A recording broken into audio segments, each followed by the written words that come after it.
Faly miarabantsika ny tokantrano tenako manaraka izao fandarana manokana zao. Fandarana izay iarahan'ny zotsy andraikitry ny olom-pirenena sy ny F2 ny famakafakana sy fandalinana. Faly miarabanao ihany koa ny tenako Rina Rabe Mananjara. Faly miaraba ny natenaina Ratsimbazafa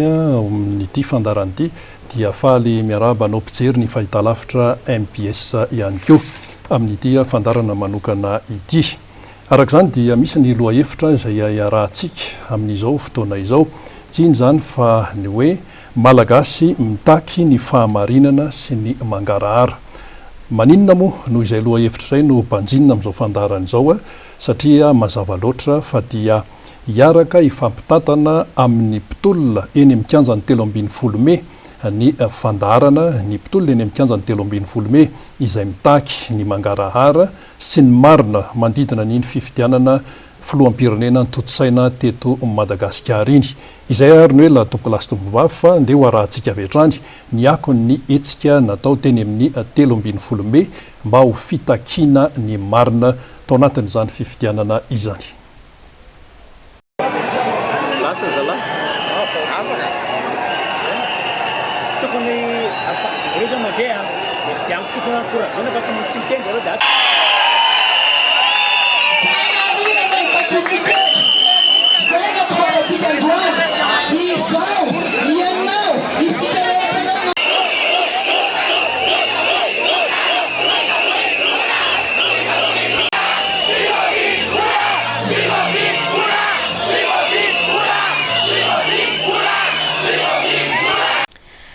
Hitatsika ny sary teo teny amin'ny 13 Mey Rina fa betsaka ary maro ny olona tonga teny atoerana. Na teo ary ny vohy sy napatahotra hoe isy indray ny raha mandrika, isy indray ny sorona izay ho ataon'ny K25 na ny mpanohana ny candidat Marc Ravalomanana. Fa porofo ireny fa tsy nisy izany zavatra izany ary ampilaminana ny nizoran'ny fitakiana izay nataon'ny vahoaka. Tsara tsahivina eto ihany koa fa isaorana ny mpitandro filaminana satria namela malalaka an'izany hoe fanehoan-kevitra izany satria tena zo amin'ny maha olona tokoa ny maneho hevitra rehefa misy ny zavatra tiany olom-pirenena avotra ahatsara ny firenena ary izay indrindra Rina tsahivana hoe izay tokoa ny ilanan'ny mpitandro filaminana hiaro ny olona sy ny fananany ary tsy nisy fifampitora-baton'ny mpitandro filaminana sy ny vahoaka, tsy nisy ny atao hoe famitehana entan'olona fandoron-javatra izay tena nivoizina be na tonga ny olona natahotra fa tena hoe mitaky ny marina tokoa, mitaky le mangarahara tokoa, zay le but, zay le zavatra tena ny tanjona tiana hotratrarina tao anatin'iny hetsika iny. Inona ary na tonga n'izay hoe tena tsy maintsy nidina an-dalambe fa nga nisy rafitra ane napetraka ny fanjakana efa nilaza fa hoe anao fifidianana mangarahara tsy mitanila ary ara-pomba demokratika ao anatin'ny loi organique izay mahakasika ny fifidianana dia tena ohatrany hoe promesse nataon'ny fanjakana izay zavatra izay natonga ny fifidianana tanteraka ie fa ary lasa ohatrany hoe le rafitra napetraka tsy ampitsony ve zany fifampiresana eo amin'ireo le hoe organes électoraux nationaux indépendants reo mahatonga hoe tsy maintsy nidina an-dalambe. Inona ny tena anton'izay, inona ny tena zava-misy tsara tsy ahivontsika eto. Marina tokoa zany natenaina hoe ianao hoe mipetraka ny rafitra ary novoiziny tompon'andraikitra izay nisahana an'ity fifidianana ity hatrany, indrindra tamin'ny fiodinana voalohany hoe fifidianana mangarahara, fifidianana ara-pomba demokratika sy ny sisa dia nambara teo zany hoe efa mipetrapetraka daholo ny izay zavatra tokony nahafahana nanatanteraka ny fifidianana arak'izay. Ny zavatra nitranga nefa araka ny lazainao dia tsy arak'izay natenaina no niseho tamin'ity fifidianana faharoa ity ka nefaratra eny amin'ny arabe. Matoa zany nefaratra eny amin'ny arabe le raharaha dia na tiana na tsy tiana nisy zavatra nitranga tao, nisy zavatra tsy azo le ferina intsony tao ho an'ilay vahoaka satria mazava tsara hoe raha ity no nalatsako jerena nefa le izy to tsy arak'izay vato nalatsako no niseho dia efa nandeha daholo ny resaka rehetrarehetra saingy araka ny teneninao tao hoe tsy nisy tsony ve ny fampidiniana sy ny sisa. Ny rafitra tsirairay samy manana ny andraikiny hoe ny rafitra zao ny andraikiny ny zenia, zao ny andraikiny ministeran'ny antany, zao ny andraikiny fa hitan'ny vahoaka le izy hoe ohatran'ny tsy zay no zavatra nitranga. rehefa nandeha ihany le izy a dia tsapan'le vahoaka ihany hoe mandeha any amin'ny lalana tsy izy mihitsy a ary natsapy izy fa tsy lay safidiny no ny voaka ary marina hoe lazaina hoe tendance lazaina hoe voka-pifidianana mbola tsy ofisialy fa tao anatin'izay rehetra zay a no nahatsapana hoe ilay rafitra tokony anaraka ny atao hoe lamina ara-demokratika zay efa mifanarahana hatrany voalohany de ireo rafitra ireo ndray indrindra ny seni izay ambetindresaky ny olona am'izao fotoan'izao no laza nametraka sakana kanefa zatra tokony ifanohatra am'izay a no nseho ka hoy ianao hoe eny amin'ny arabe no efa rany tsy maintsy eny amin'ny arabe no efa rany rehefa toe-javatra tahaka an'izao satria tsy tatin'ny malagasy zany hoe hitsakitsahana zo zany aza tsy fantatro hoe indrindra fa tamin'ity fifidianana ity tena sarotiny olom-pirenena tena hita mihitsy tamin'ity raha nisy fifidianana teto Madagasikara de tamin'ity fotoan'ity mihitsy tena nahitana ina hoe tena sarotiny tamin'izany hoe safidiny zany olom-pirenena zany hoe tena efa manomboka misy lanja amin'ny olom-pirenena tsiraisy amin'ny isambatan'olona zany hoe mitadiny marina mila ny considération ny amin'izay ny olom-pirenena tsirairay ao anatiny hoe maha olom-pirenena azy ka zay indrindra ary profon'izany moa zany dia ny hetsika eny amin'ny kianjan'ny 17 May nateo aza ny fampitahorana sy ny fandrabirabiana isan-karazany dia teny amin'ny kianjan'ny 17 May no ny hafarany ka manamafy an'izay indrindra dia toy izao ny fanazavana no entin'ny solombavam-bahoaka voangy izy moa voafity teny amin'ny Tsimondrano ary dia ho arahantsika avy hatrany ny nambarany. Za zany anisan'ireo délégation nandeha teny amin'ny CENI mitondra ireo proof rehetra nananany K25 nananantsika teny amin'ny QGBLR nentina teny échantillon fotsiny zany liste na bureau de vote 2000 bureau de vote zay zany échantillon nentina teny satria le fomba fiasany amin'ny CENI moa zany raha tonga zay amin'ny raiky ambin'ny folo de amin'ny ray ihany vao avoaka le dossier de davy de zany hoe entina zany anaovana iasany eny amin'ny CENI zany de zay échantillon na bureau de vote 2000 bureau de vote zay 100% ny ankamaroany 100% ny taux de participation de amin'ireo 100% taux de participation reo de fidiny 4 daholo tsisy blancs et nuls tsy misy fa de 0% K25 ny ankamaroany reo zany raha misy zany ankoatra zay de 96% io tsisy blancs et nuls koa fa de ohatran'izay foana 86 zany hoe nandray anjara tamin'ny fifidianana daholo zany le olona ray tanàna ary misy any amin'ny liste na 2000 bureau de vote zay teneko anao hoe échantillon io noentina hiteny io misy 110% 102%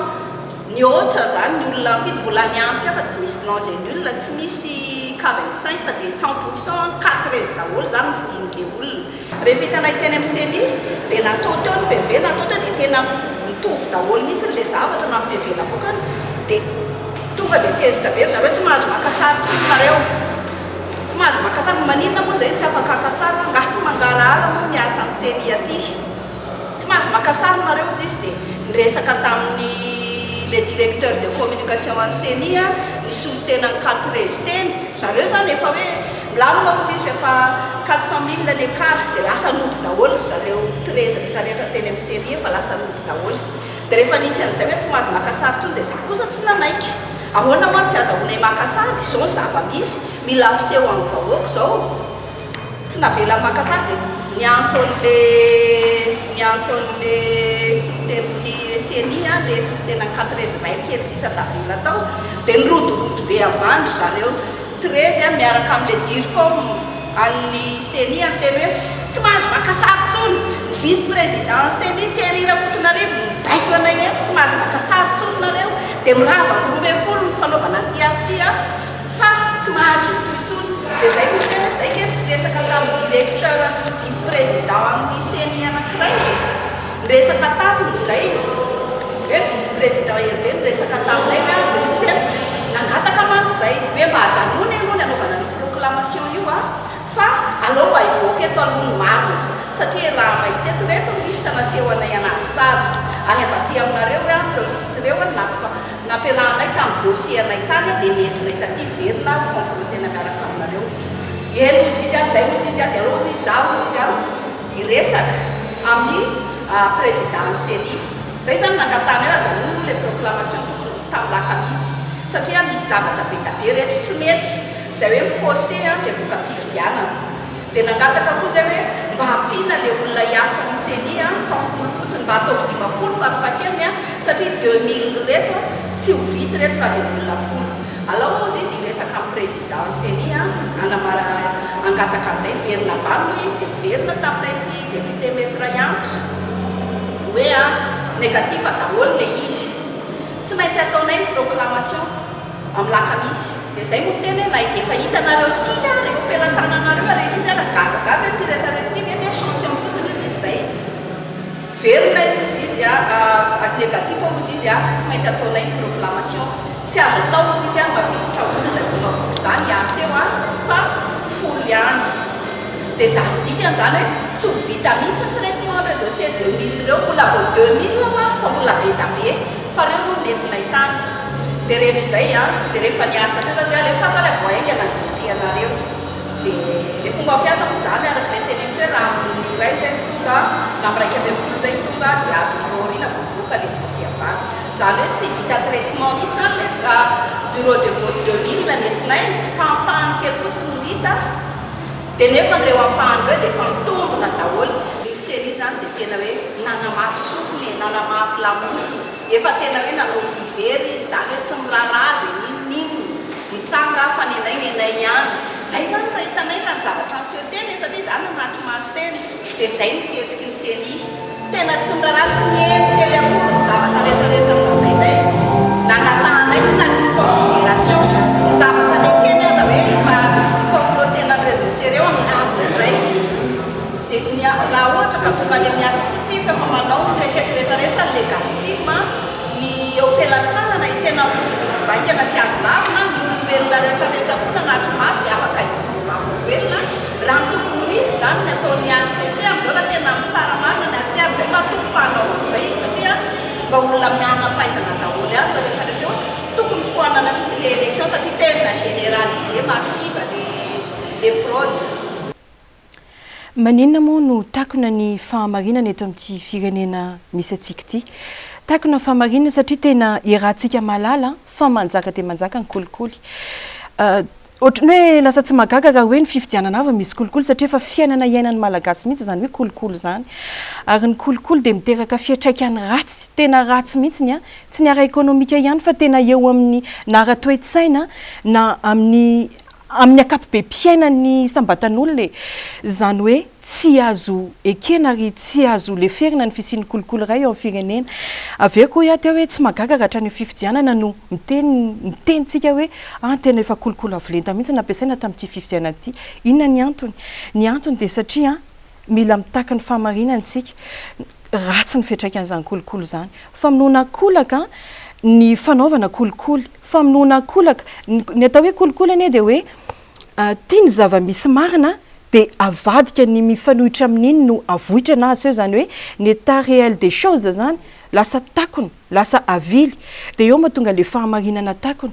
ka ny fifidianana olona ny fanaovana tsolotra reny dia manakana ny tompona ndraikitra manam-pahefana fifidianana zao resakitsika lasa tsy afaka mamea le fangarahana sy le fanazavana tetaviny vahoaka tsony ny tompona ndraikitra anankiray rehefa tratran'izay kolikoly zay izy lasa manafinafina izy lasa manahirana azy ny anome an'izany fanazavana amin'ny atsipiriany zay andrasan'ny vahoaka anazy zany satria tratrantsindry ka eo mihitsy le tena hoe tsy azo ekena le izy tsy azo ekena satria hain'ny firenena le fifidianana hatramin'izay mbola lefitra ihany hoe tsy mahazo ny rariny ohatra hoe angalarin'olona ny taniko dia tsy azoko ny rariny ohatra hoe mbola tsy napidina an-dalambe le izy reny na hoe miatraketraka amiko ny mpampiasa amiko dia mitory efa mety hoe tsy mahazo rariny dia ohatra mbola tsy mampidina an-dalambe ana le izy fa ty fividianana ity dia nidina an-dalambe ny olona satria tsy zaka tsony le fiatraikan'le kolikoly tsy zaka tsony le fifidianana filoham-pirenena zany hoe araha-patsahiviko hoe zany ny antony idinany solombavam-bahoaka telo amby fitopolo tamin'ny volana avrily teny amin'ny kianjany telo amby folo may no ny fanoerana ny kolikoly io dia mbola miverina izy zao amin'ity no ty resaka fifidianana ity dia zay no mahatonga amin'ny teny hoe lasa mipasse outre ny devoir an'le tompona andraikitra napetraka hoe amoaka ny marina Mampanina seni moa manatanteraka le vérification zay angatahana hoe milaza izy hoe satria tsy zay ny ambarany lalàna fa tsara-pahatsahivana ane rina fa ny tsy fanarahan-dalàna ane fa tany fanomboa fifidianana tamin'ny fanaovana lisy mpifidianana dia efa nisy ny tsy fanarahan-dalàna fa tsy hoe rehefa mety lisy dia ampiarina le lalàna rehefa tsy mety lisy dia tsy maninona fa na tsy manaraka ny lalàna ara dia azo ekena fa ny olona manana ny marina zany rina tsy manaiky zany mihitsy hoe tachine intégrité-any zany hoe manao zay azony atao ny ato rehetra nananeo ampelantanana izy anaporo-fona fa marina izy fa tsy nanao kolikoly izy fa tena mety araka ny tokony ho izy mangarara tanteraka ny vokatra voaka na ny zavatra taony ka zay mahatonga na hoe angamorina ny vahoaka tsy manana zo afantatra sy angataka fanazavana hoe misy tsy mazava aminay ty fa mba averena misy tsy mazava aminay ty fa mba omeo fanazavana izahay natako hoe indray indroa intelo impolo ngamoa tsy manana zoan'izany no vahoaka fa volan'iza nanaovana le fifidianana riny ka zay indrindra efa valinao ihany le izy volam-bahoaka nanaovana an'le fifidianana zany hoe ny akamaroan'ny vola zany dia volam-bahoaka ary izy io tafiditra tao anatin'ny teti-bolam-panjakana mihitsy raha vao miteny ianao zany hoe teti-bolam-panjakana dia volam-bahoaka zay 70% ny budget de l'État tsinona ny vahoaka zay indrindra nateo aza ny fanampiny avy any velany tao anatin'ny hoe basket fonds ny sasema sy ny rehetra misy volam-bahoaka tao na tiana na tsy tiana nanaovana an'io fifidianana io dia hoy isika hoe fangamo ny vahoaka tsy mananjo afantatra amin'ny marina mananjo afantatra amin'ny marina ny vahoaka ary oka tsy adinotsika menakavy fa i Madagasikara ane ka nanao siniany zany atao hoe zon'olombelona zany reny fanarahany resam-pireneny reny dia tsy atao fahatany akory tia resam-pifidianana ny resaka eto fa io rehefa manao fanarahany resam-pirenena ianao ary fantatry ny tompona andraikitra mpitondra fanjakana eto Madagasikara fantatry ny seni zany fantatry izay rehetra zany tompona andraikitra tamin'ity fifidianana ity fa rehefa manao fanarahana nanaiky ianao nanao sini ianao ny fanarahana momba ny zon'olombelona izay anisan'ny fanarahana avo leta indrindra eran'izao tontolo zao ambony lalàna mihitsy ny fifanarahana resam-pirenena resaka zon'olombelona taoarinany reny indrindrindrindra taoarinany reny ady lehibe faharoa reny nitsanganany firenena mikambana dia io no tena anisany hoe lalàna angamany avo lenta indrindra ka isika malagasy manao sini manaiky nefa mifampiarana tsy arak'izay ary io efa hitan'le vahoaka malagasy foana izay fihetsika izay ka tsy mahagaga izy raha hidiny eny amin'ny arabe izy nefa rany satria ianao hoe tsy miteny zany izy raha ohatra zao rina hoe resiko hoe mame ohatra mampiasa mba hoe ho azon'ny olona ny tokantrano ohatra tsotsotra ohatra hoe volako no ampiasainao ohatra rina anaovanao zavatra anankiray projet anankiray ohatra tena hoe tsotra zay dia miteny anao hoe misy tsy mazava amiko rina le tatitra nataonao anahy fa mba azavao kely hoe ka na indray mandeha na indroa mangataka anao an'izay dia tsy ho anazava amiko ve anao na hoe ho tapitapenanao fotsiny maro tsy anaiky rina raha tsy ho avoakanao ny marina satria volako ny asa tao anatin'izay mila zarina zay mihitsy vahoaka malagasy hoe isika dia tena mandray andraikitra mihitsy ny amin'ny fampandrosoana ty firenena ity ny volam-bahoaka raha tsy lazaina fa hoe ny budget de l'État fotsiny ary tena miparticiper ny vahoaka dia noho izany tena mendrika ny vahoaka ny amoahana fahamarinana amoahana zany hoe mangarahara izany ka zay rina ny mahatonga nahako miteny hoe rehefa mazava ane io hitapoky hitam-pirenena eo ane hoe iza ny tena te hidina eny an-dalambe fahatany iza le lazaina hoe tsy mahataty resy fa matoa midina eny tsy hoe tsy mahataty resy fa misy fanazavana angatahanao misy fanazavana andrasanao dia zay ny teneniko hoe inona raha le sakana inona le atahorana tsy tokony misy mihitsy ny sakana ary tsy tokony misy mihitsy ny atahorana raha toka hoe hitady marina fa raha ohatra hoe matahotra zany ny hoe ivoahan'ny marina dia mipetraka indray mifanontaniana fa maninona ny matahotra ianao mampiasa volam-bahoaka vola miasa amin'io fifidianana io tena vola be miasa amin'io na ny vola avy amintsika malagasy na ny vola avy any amin'izareo mpanampy avy any ivelany zany hoe misy atsembohan'ny malagasy ao ka raha toa ianao zany tsy manana finiavana ianao tompona andraikitra amoaka amin'ny marina fa nandeha zao ohatra hoe ny fampitahana PV teny amin'ny CNI teny dia hoe tsy maintsy taperina amin'ny 12 alina io fa maninona raharam-pirenena izy tiako maninona no asiana zany lasa mametraka sakatsakana ho fitadiavana marina tsy moramora e fitadiavana vita ao anatin'ny adiny ray zany peut-être tena zany noteneko hoe ohatrany hoe fanamahivanana le raharam-pirenena ve izy zay iny tsy azonao tao an'izany mihitsiny hoe vaton'olona firy be da be zao firy malagasy firy tapitrisa de ho ataonao zao fotsy hoe tsy maintsy amin'ny 12 alina io no taperinao ka zay indrindra le izy a ka izy ty moa resaka hoe osoka alatra ny solombavam-bahoaka mety raha ianitra raha zafo-manantsoa dia mampiparipary an'izay izy moa anisan'le teny amin'ny senia dia izy ko anisan'ny pitarika teny amin'ny kianjan'ny 17 Mai ary dia alao a omentsika azy ny fanazavana zay a tsara ho fantatra momba nyity raha ity tsy tapahantsika mihitsy le izy a satria mifandray daholo ny lafikevitra teneniny eo a ndao ary fantaro sy arao ny alatra sy osoka avolenta momba ny fifidianana filohan'ny pirenena 2024 averiko eto ny tantara mikasika ny ireo alabato sy osoka marobe zay natao taty amin'ny premier tour a dia efa nisy ireo fangalaram-bato ary nisy ihany koa ny zavatra hita tsy nety tany amin'ny premier tour tany zany ny antony a dia nanomboka tany amin'ny fanamboarana fandrafetana ny lisy mpifidianana io dia efa nahitantsika fa misy zavatra tiana napetraka sy tiana ho atao tao anatin'izay ny fanalana ny anaran'ny olona rehetra marobe ary indrindrandrindra fa reo olona izay hiverina fa tsy hifidy ny candidat lazaina fa manandresy vonjomaika teo amin'ny senia dia efa fantatra meloza fa dia isy zavatra osoka sy zavatra tena tiana atao ny faharoa nanao ny fomba rehetra izahay ny antso tokony andraikitra natao misenina ny gouvernement da mikasika ny tsy fahalavirarin'io fifidianana io tsy fahalavirarin'ny liste électorale zany indrindrandrindra zany a fa ny fisian'ireo anarana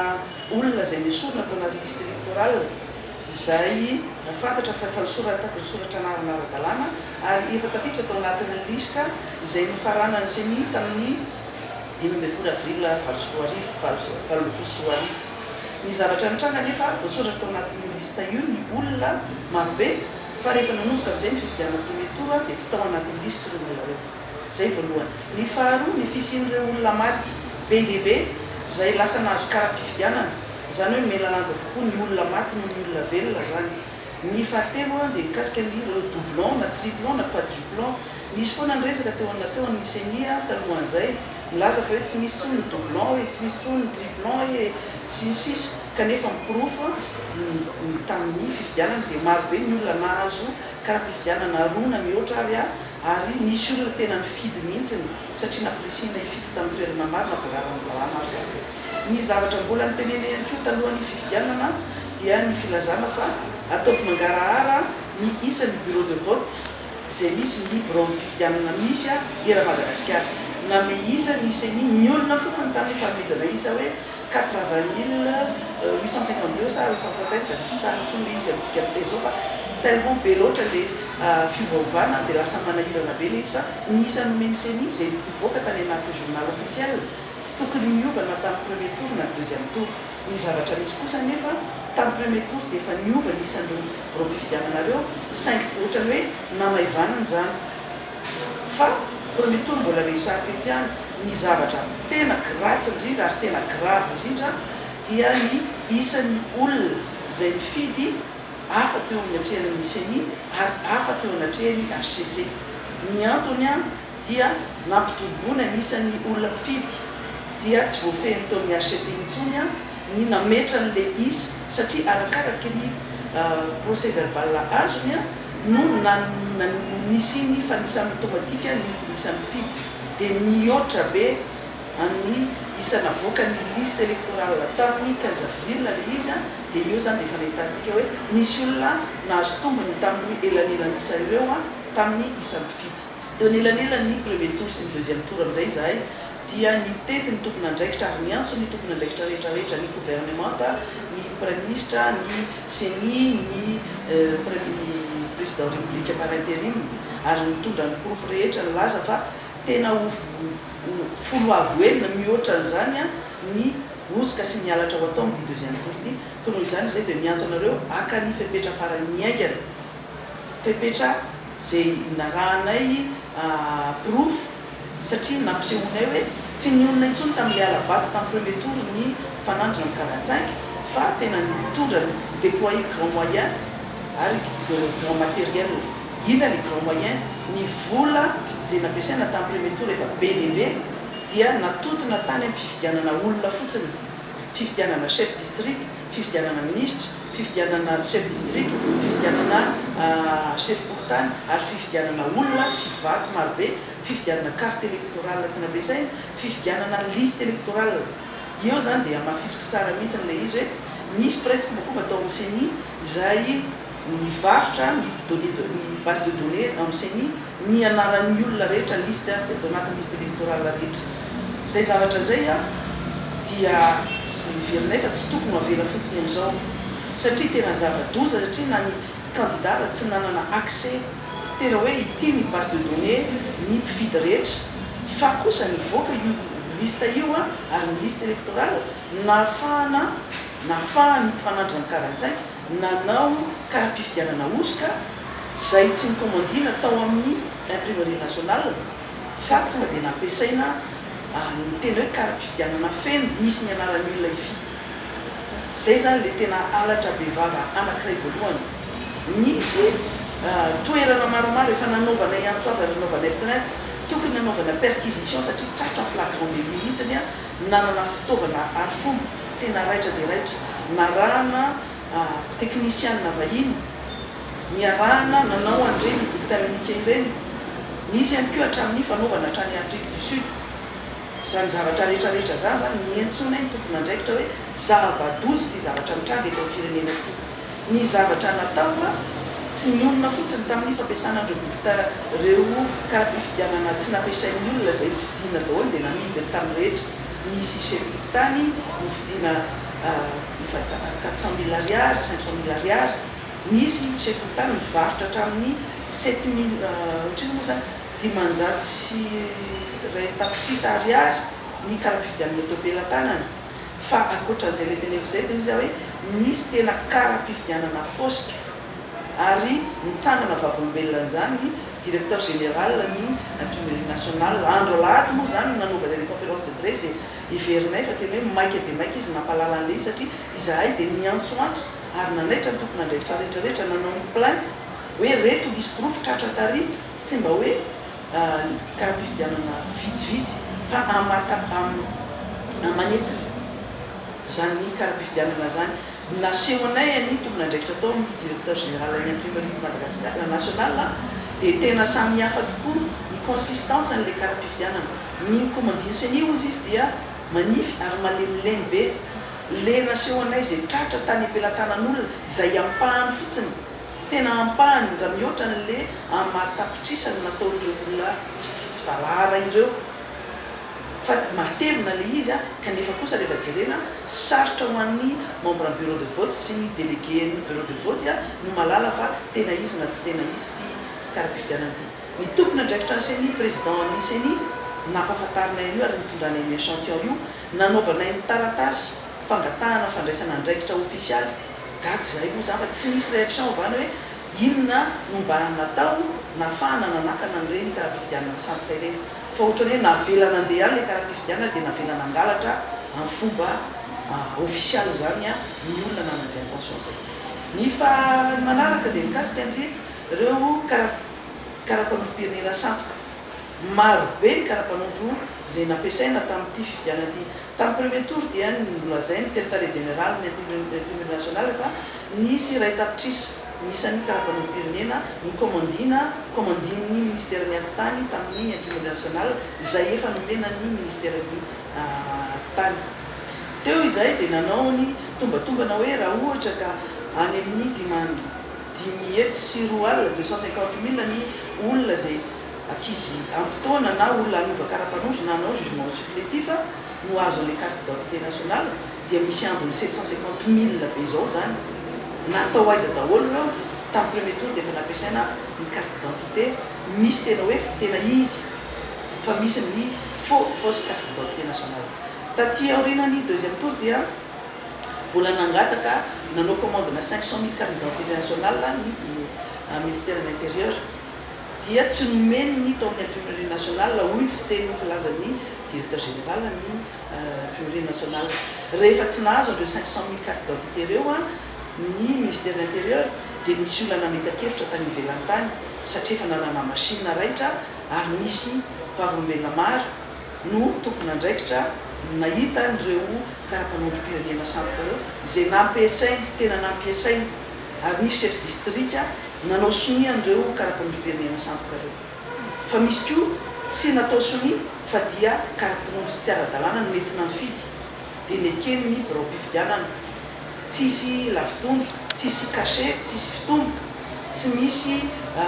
marika afantarana fa tena karapanondro-tena izy reo dia reny marobe ny nampiasay mitondra an'ireo proof reo izahay nangataka fandraisana andraikitra ny tompony andraiky mpanjakana tsy nisy na dia iray ary nisy ngambany hoe fanaovana scellé nanaovana perquisition ny toerana hoe neverina fa nanamboatra an'ireo ny imprimerie nationale fa tsy tany amin'le toerana tokony niverinay fa nanaovana le perquisition no natao perquisition fa navelana noy andreo karapanondro samboka ireo zany ny toerana fantatra nisy tany Tanjombato nisy teny Akerana nisy tamin'ny toerana hafa ihany koa nisy tany province teo ihany koa fanamboarana bulletin unique io moa zany dia marihako tsara mihitsy hoe ny lalàna le lalàna fehizoro loi organique mikasika ny fifidianana mikasika ny CENI dia milaza mazava tsara hoe ny bulletin unique bulletin tokana dia tsy maintsy misy numéro de série ary anjaran'ny CENI no manatitra ny bulletin unique hatrany amin'ny bureau de vote misy fanitsahana ny lalàna indromy atona ny ataon'ny CENI tao anatin'izay fitahana ny vahoaka malagasy rehetra fa ny numéro de série izay natao dia misosa fa tsy natao tamin'ny bulletin unique zany hoe rehefa rovitana bulletin unique dia tsy misy numéro de série intsony dia azo ampiasaina any amin'izay toerana tiana ampiasaina anazy mbola tafiditra amin'le fangalaram-bato sy fampiasana ny bulletin unique après cocher zay tokony andraikitra feno no CENI amin'ny lafin'izay ary raha tsy tokony andraikitra voalohany izy dia prêtre kombakomba amin'izay lafin'izay anjaran'ny CENI mamolavola ny bulletin unique anjaran'ny CENI manaja ny lalàna misy tsy nampijainy zay fa nitsakitsahany ny antemeram-pirenena sy ny Sénat nandany ny lalàna mazava tsara fa dia zay anisany adinay tety amin'ny 13 mai hoe rehefa sécurisena ny bulletin unique dia asivy numéro tsy natao zahay ny ao anatin'ny lalàna nefa dia hoe misy numéro de série zany hoe nampiriska ary nafanao an'le alatra bevava zany CENI ao anatin'izay na inona zavatra tenena na inona zavatra tenenina dia zay tsezaseza tsy aritra fotsiny tenenina hoe maninona no na misy numéro dia misosy no nasaina nasino maro tamin'ireo toerana zay hitanahitana mialatra rehetrarehetra dia tsy namerina misosy akory ary zany hoe sarotra ny manaraka an'ireo bulletin unique reo hoe nampiasaina taiza reo fa ny marina kosa dia ny bulletin unique izay hitanay tao amin'ny CENI tamin'ny fotoana anaovana vérification dia nahitanay fa bulletin unique mitovy daholy na taiza tsisy afantarana fa nampiasaina ao bureau de vote anankiray ny manaraka an'izay mikasika ny liste électorale mazava ny isa navoaka nisy ny isa mifidy tamin'ny 15 avril 2018 rehefa mijery itsika ary izahay nanamarina fa ny tamin'ny premier tour isaky ny lisy mpifidianana ao anatin'ny bureau de vote anankiray premier tour sy deuxième tour dia miova daholy ny isan'ny mpifidy miakatra foana ny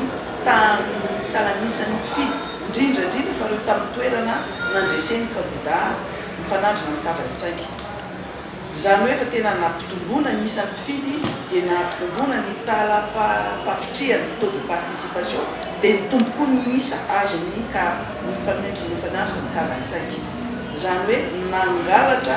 ary tena hoe fraude sy fraude massive autorisé no nisy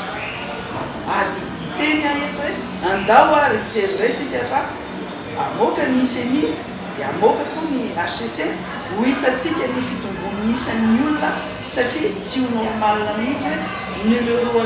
nombre ny inscrit premier tour iova sy hiakatra amin'ny deuxième tour ny taux de participation en général hatramin'izay amin'ny ankapobeny miena kely foana rehefa mandeha ny deuxième tour dia latsaka kely ny olona tapafitrian'ny olona mifidy tatindray tour ity miakatra be ary reo le liste navoakanay tany amin'ny CENI tamin'ny fotoana ray andro melohany farany nanakana senia ny fitadavana ny marina tao satria hitany senia fa vakovatsilana amin'izay le 100% taux de mi-inscrit miakatra 100% ny taux ny volovato azo ny 4 ary 100% ny taux de participation ny fe 40 taux de participation zany hoe ireo anankitelo ireo a dia nafeno fepetra nanapolofona fa alatra mazava alatra bevava mitranga era Madagasikara tsy amin'ny toerana ray na amin'ny toerana anankiroa. Eto zany a dia mbola miteny hoe nisy amin'ny bureau de vote voafetra ny CENI anaty journal officiel no isa normal zay no tokony raha CENI fa rehefa tonga teo anatrehan'ny CENI le izy mbola tsy tapitra kory ny délai sy ny fotoana ny voan'ny didy vojimaika dia efa nentina tany amin'ny CENI hoe fa maninona no miakatra 793 telo amin'ny sivifolo fitonjato nisy amin'ny bureau de vote navoakanareo CENI données de base avy amin'ny x io moa zany isa avoakany CENI amin'ny site ny CENI sy amin'ny compte Facebook ny CENI no nahitana io fa tena nivaraontsana le vice président ny CENI Ndriamato Hervé nahita an'izay elanelan'izay hoe fa ahoana ny CENI ary nibedesina ny olona tokony andraikitra tao anatin'io teo masonay zany zany hoe na izy tokony andraikitra raha dia tsy naharaka an'le pitsopitsony ohatr'izay eritrereto fotsiny hoe raha 793 bureau de vote eritreretintsika hoe mahazo vato zato isa 100 voix fotsiny nefa misy mihoatra hatramin'ny 500 voix zato isanjato ho an'ny 4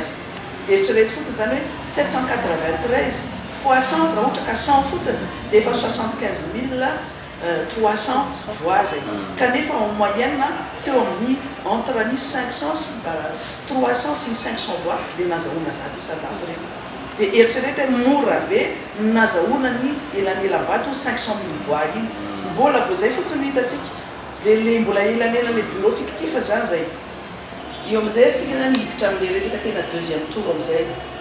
efa tsy resako intsony ny alabato sy ny fifidianana vato sy ny sisa mety Antananarivo renivohitra raha ny andro ny fifidianana marobe ny fampiasana carte électorale samboka fampiasana ny carte électorale tsy amin'ny tena ary karapanondro samboka na mety karapanondro tena izy nampiasaina fa tsy mitovy tamin'ny carte fifidianana zany navela ny fididolo reny olona reny satria kadraitsy fombakomba atao bureau de vote zany ny tao amin'ny SRMV Antananarivo renivohitra no resako manoka reto satria mikasika manokana Antananarivo renivohitra ny tsy navelan'ny Nigeria ny asa zay natao tao amin'ny SRMV nasaina miandry adiny telo teo ivelany teo avelan'ny toerana nanaovana an'le fikirakirana ny asa tao amin'ny SRMV Antananarivo renivohitra ny tena ny 45 ny antso ici izahay ny antso tokony andraikitra rehetrarehetra ary ny antso no président ny SRMV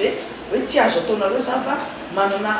manana zo nito ny solotena ny 45 anatrika zavatra mitranga tao amin'ny SRMV tsy navelan'ny tranga tsy navelan'ny petraka tsy navelan'ny nanatrika ny solotena ny SRMV ary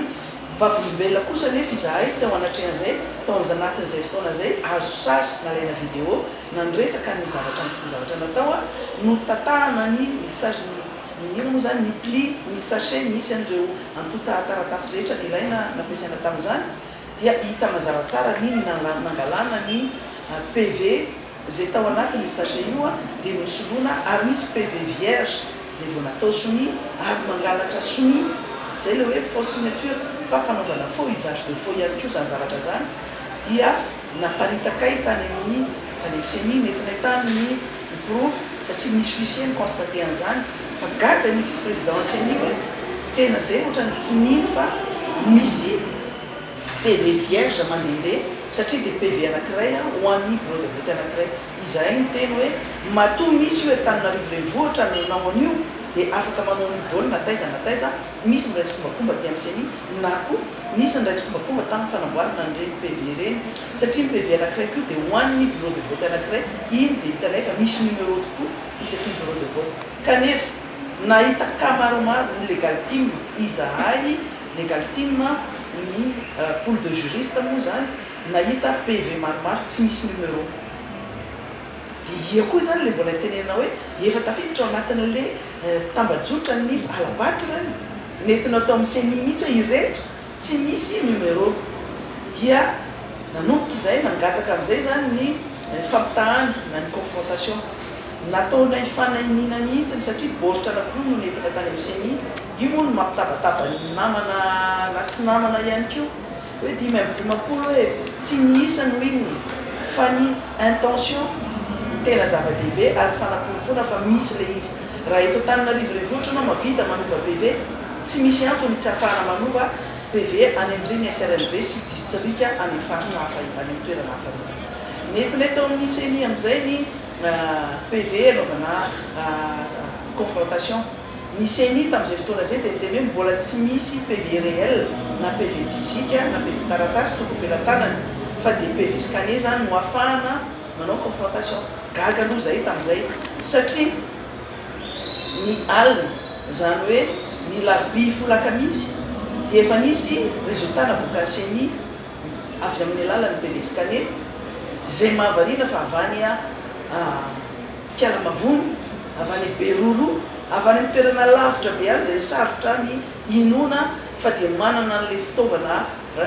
raitra sy aingam-pandeha zareo any amin'ny toerana reny mihoatra ny Antananarivo renivohitra marina fa ny teknôlôjia dia hoe alefa scanena le izy dia internet no miasa fa tsy mijustifie tsy manamarina mihitsy ny hoe avany toerana lavitra be reny no tonga aloha ny Antananarivo eto voalohany zay ny faharoa ny PV scanner efa diso no ary PV alefanao any dia diso koa ny résultat raisinao aty fa nataonay fanahinina hoe Antananarivo renivohitra aloha échantillon tamin'ny Antananarivo renivohitra échantillon amin'ny arrondissement Anakirina no jerevanay dia par coïncidence aloha mbola tsy miova le nentina tao hitanay hoe misy fitandremana be fa mijery amin'izay koa zay Antananarivo 6e arrondissement teo le niova reo teo no niova satria nilazaina fa resy ny K25 kanefa ampelantananay daholo ny PV physique rehetrarehetra nandreseny K25 teo amin'ny amomanarina na tena nitabataba mihitsy asombanim-bahoaka ny 6e arrondissement Ramatoa Roarasy nitabataba teny amin'ny CENI zay vao niova ny chiffre teny amin'ny CENI hoe ireto angeny PV ampelantananaiko manina ny PV diso manina no famadianareo ny isa azo ny candidat anankiroa zay raha tsy nitabataba zany ny sombanim-bahoaka ny Ambohimanarina dia nijanona teo le izy satria PV efa novaina ary efa navadika zay le tenena hoe tsy ny PV scanner ny tokony mamoahana ny tendance na provisoire tamin'ny premier tour ny tao amin'ny CENI dia teny hoe ny PV scanner tsy avoaka aloha ny résultat PV scanner raha tsy comparena confrontena amin'ny PV physique voaray zareo fa tamin'ity drany toraka ity vao nisy PV scanner dia efa navoaka dia efa nanova ny sain'ny olona ary miprépare psychologiquement ny olona zany hoe resy ny candidat 25 dia efa nanao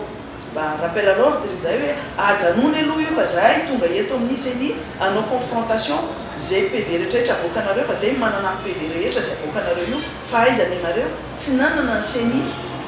tsy naharaka ny CENI fa miapitson'iny efa amin'ny ariva efa amin'ny eninariva vao tonga ny PV ny 3e arrondissement sy ny 6e arrondissement dia efa be dia be ny tendance ny chiffre navoaka CENI tamin'izay fotoana zay sy teo izahay no naeritreritra amin'izay fa aleo ara le tena pli tonga ao ara no andetsika raha hojerenay fa tsy hanao confrontation zay satria ny PV ampelantananay tsy ampelantanan CENI ary tsy tianay tsy heverinay fa tsy mety koa nanaovana confrontation amin'ny PV scanner satria rehefa diso iny dia diso dia navoaka teo amin'izay zay namoaka ny liste ny toerana rehetra zay eo amin'izay zay le nanomboka le hoe anao échantillonnage era Madagasikara na langalanay daholy district eraky ny Madagasikara nanaovanay ny vérification sy contrôle ny pli eto dia azavaiko tsara hoe ny ao anatin'ny pli anankiray amin'ny district anankiray dia misy ny PV réel misy ny liste électorale nosoniavina nanasiana lavitondro ny bulletin unique nampiasaina sy ny ambo bulletin unique tsy nampiasaina ary ny farany souche zay nampiasaina sy bureau de vote ny zavatra nitsikaritra dia tamin'ilay toerana rehetrarehetra zay nanaovanay nangalanay échantillonnage moa zany nahitanay an'ilay 100 isan-jato voalazako teo 100 isan-jato ahitany 100% taux de participation 100% nazahoany 4 100% 100% taux de participation dia izy rehetrarehetra tsy nahita zay dia nanankiray misy hoe famarinana fa tena tratra osika daholo vao mijery ny liste électorale izahay aloha dia tsy ara-dalàna ny soni sy ny lafitondro ao miverimberina ny olona eo amin'ny ndraindray olona anankiray manao soni hatramin'ny voalohany ka hatramin'ny farany na manao lafitondro voalohany ka hatramin'ny farany ndraindray olona roa na telo na efatra ry zareo manao azy dia misy olona manao soni dia mahita hoe mangala soni mitovy daholo ny fomba fanaovana soni hita tonga dia olona anankiray misy expert nasenay niaraka taminay mijery expert amin'ny soni fanaova-soni ireny fa deux visu izy izy na tsy expert raha dia nahita an'le izy hoe ala-tsoni sy fanaovana lafitondro mitovy daholo ny fomba fanaovana hoe mipoche amin'ireo vitaminique ireo dia mitovy daholo ohatra hoe ataony kely dia kely le x dia mitovy daholo zay tonga dia ataonay misy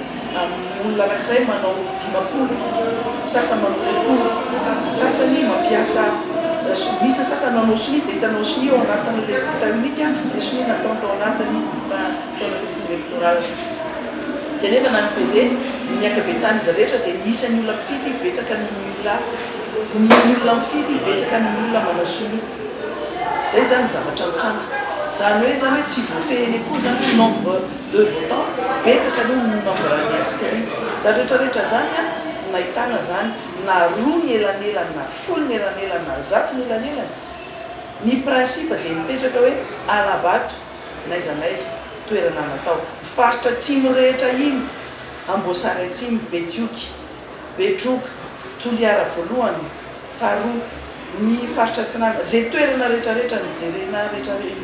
nahitanay an'izay toerana zay dia ilay nazahoana vato nazahoany candidat mihoatra ny candidat 45 be lavitra noho tamin'ny premier tour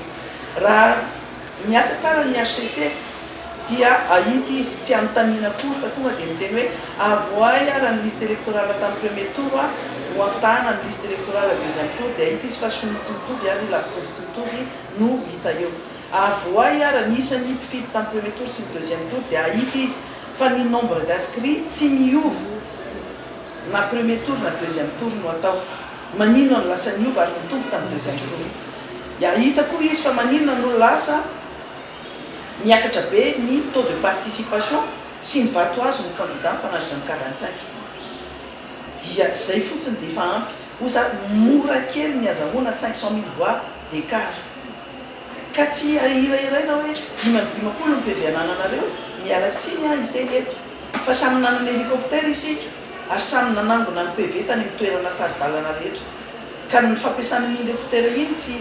frena taxi akory andaniana fotoana vetivety kely dia andaniana hoe adindray nanaovana anazy fa firy andro ny K25 nanangona ny PV tany amin'ny délégué de vote izay marobe atao hoe nandrakotra ny presque ny 24 000 bureau de vote teto Madagasikara ny tsy tonga dia nisy délégué nofidiana vola ary sadaina vola nataony 4 ary nisy ny fanaovana alatsoni na ny fampanaovana soni melohany fotoana 12 atoandro ny délégué dia efa nampanaovana soni dia nitenena hoe ataovy soni melolo tia fa lavitra be nareo fidinareo fa ataony milamina ty fandanareo mandeha mbola nabadona sy ny fitahana ny olona tany amin'ireny toerana zany rehetrarehetra zany ilazana hoe na inona zavatra misy rehefa mandresy am-pahamarinana dia mijanona ary manaja ny isa ataony fifidianana voakany HCC fa kosa raha ohatra ka amin'ny alalan'ny alatra sy osika fraude massive généralisée fraude massive autorisée vol autorisé par le gouvernement et par la CENI dia mialatsiny kosa fa mitsangana ary izahay dia mitsangana miaraka amin'ny vahoaka mangataka ny fitakinany famarinana zay ny tsy voalazako tao anatin'izay ngamandia hoe ny andraikitry ny CENI marina fa ianareo tsy afaka manova an'izay isa voalaza ao anatin'ny PV fa ianareo kosa dia mananjo ary adidinareo ny mametraka deux côté zany hoe tsy saina ny PV ahitana anomalie na irrégularité rehetra apetraka tsy comptabilisena tsy saina fa ataonareo pli anankiray io alefa any HCC dia manao observation nareo milaza hoe ireto pli rehetrarehetra reto ireto PV rehetrarehetra reto dia nahitanay osika ary nahitanay tsy fahalavy noho izany tsy ho isaina ao anatin'le tendance provisoire tsy izay natao seny fa nanakana kosa anay izay nanao nangataka nanao an'le vérification eto zany dia iverina amin'le hoe fangatana lalana tao seny hoe anao vérification pli rehetrarehetra io zahay navelany vice président Hervé izahay raha ohatra ho ziska masodity tany amin'ny HCC ianareo nakany amin'ny HCC izay dia ny HCC ny teny hoe zoanareo ny mangataka an'izay kanefa fanapa-kevitra dia miankina seny tanteraka dia navela izahay nijeran'ireo PV nijery izay nijeran'ireo pli manontolo ireo nantanay an'ireo osika be dehibe voalaza teo noho ny tondra liste amin'izay izay le miteneko teo nahitana zato isanjato be dehibe amin'izay dia amin'ny Aminariva tonga avany mibaiko avany Andriamatoa vice président Thierry Rakotonarivo hoe am'rombe folo alina amin'izay ohatra ny teny anavina no avy zany no fomba nitenenana liste aminay hoe hatramin'ny rombe folo alina ihany nareo ny afaka manao andreo vérification pli ireo fa mangoronentanareo raha alina am'rombe folo alina mialety daholo tsy misy mijanety intsony amin'ny tsy fomba tsy fanajana fanaovana tsinitsinina ohatra zany azadiny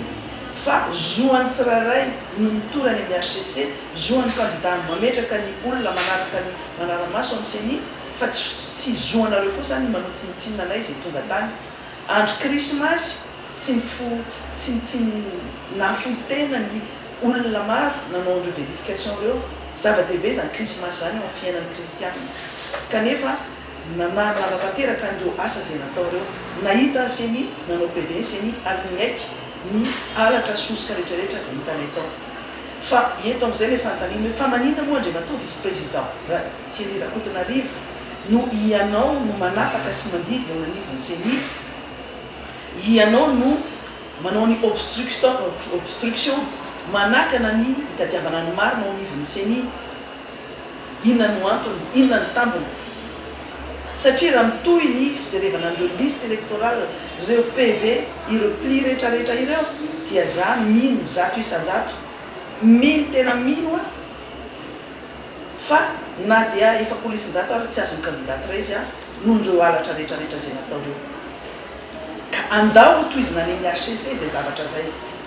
efa nangataka izahay amin'ny anivon'ny HCC eto zany dia misy ny karazany anankiroa matsy ny fitoriana amin'ny HCC misy le fitoriana mikasika ny opération électorale mikasika ny déroulement scrutin izay fitoriana manomboka ny fifidianana ny andro fifidianana manabatonga ny ivoan'ny fifidianana vonjimaiky nisy ny fitoriana zay nataonay mikasika andreo 62 district na 68 district sur 119 district ireo 12 reo na 20 district ireo dia nahitana ny alatra bevava sy ny osika mazava be fa ny akoatran'izay zany le nandresena mazava zahay milamina tsara ho an'ny K25 dia ho hitan'ny HCC tsara ny afangatahana sy ny proof rehetrarehetra nentinay ary nangataka koa izahay ao anatreny HCC hoe ndao toizina miaraka aminareo ny fanoizana an'le vérification andreo pli électoraux rehetrarehetra reo satria ao ihany na hitantsika ny marina tany indray mitoraka ty tsy napoziny ny olona rehetra hoe any no contrôle sy vérification nataony K25 nanateny izy fa confrontation ny PV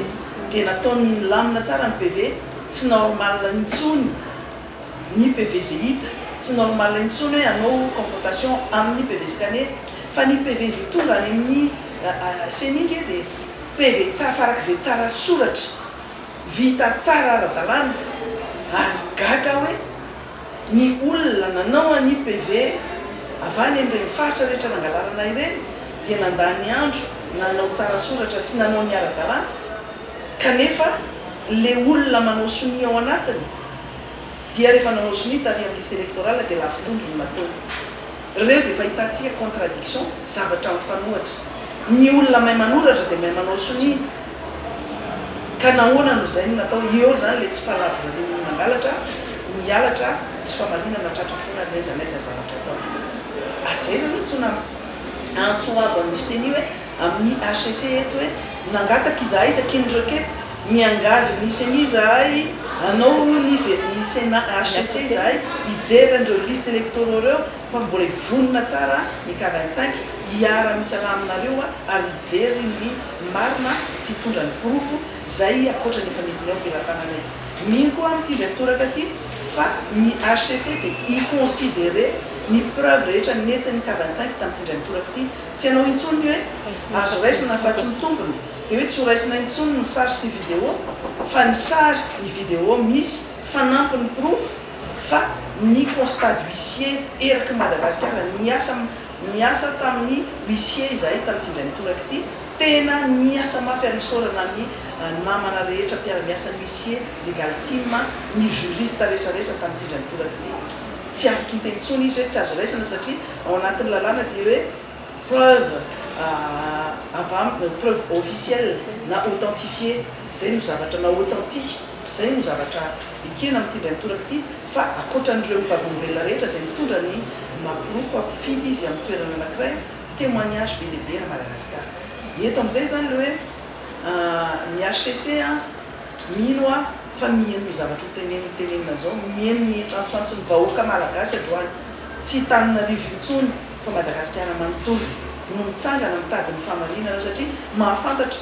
na dia mivoaka any amin'ny site web ny senior le hoe lazaina fa hoe mivoaka bureau de vote par bureau de vote any dia efa nisakanana ny kolaka rehetra ijery an'io satria raha tsy Firefox